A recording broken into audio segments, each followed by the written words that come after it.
Review of మా జాతర. ఈ సినిమా మీరు చూడాలా వద్దాలంటే ఒక మాట చెప్పాలి అంటే, మీ మనీ మీ టైం బొక్కా భయ్యా. అండ్ అంతకుమించి మూవీలో ఏం లేదు.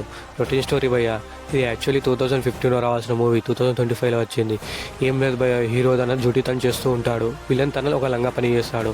అయితే మన హీరో దాన్ని ఎలా ఎదుర్కొన్నాడని రొటీన్ స్టోరీ. అండ్ మధ్యలో ఒక లవ్ ట్రాక్ ఇరికించారు అంతే భయ్య. అంతకుమించి గొప్పగా ఏం లేదు స్టోరీ భయ్య. ఇది ఆల్రెడీ మనం ఎన్నో సినిమాలలో చూసాం, మళ్ళీ తీశారు.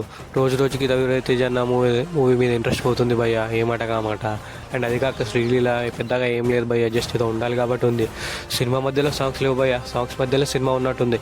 అండ్ నాగవంశీ చెప్పాడు ఏమేమో, సినిమాలో ఏమేమో ఉంది.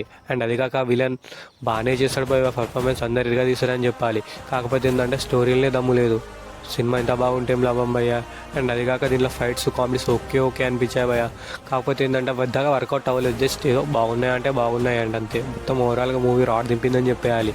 ఇది రంపతీజకు కంబ్యాక్ అనుకున్నాం, లేదు ఇది కూడా పోయిందనే చెప్పాలి అంతే భయ్య. అంతకుమించి గొప్పగా ఇంకేం లేదు. అండ్ దీంట్లో పాజిటివ్ సీజన్కి వస్తే అక్కడక్కడ కామెడీ వర్కౌట్ అయింది భయ్య. అండ్ ఆ మాస్ ఫైట్స్ బాగున్నాయి, కాకపోతే అది అవసరం లేదు. కాకపోతే చాలాసార్లు చూసాం ఏదో, బట్ బాగోడానికి చెప్పడానికి చూస్తే జస్ట్ ఫైట్సే బాగున్నాయి భయ్య, అంతకుమించి ఏం లేదు. అక్కడక్కడ కామెడీ. దట్స్ భయ్య సినిమా రివ్యూ. దీనికన్నా బాహుబలి వెక్కి వెళ్ళిపోండి భయ్య, 1000 టైం బెటర్ అని చెప్పేస్తాను.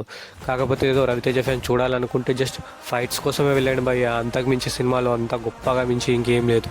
జస్ట్ మీకు ఫైట్స్ కావాలంటేనే వెళ్ళండి, అంతకుమించి ఇంకేం లేదు. That's the review.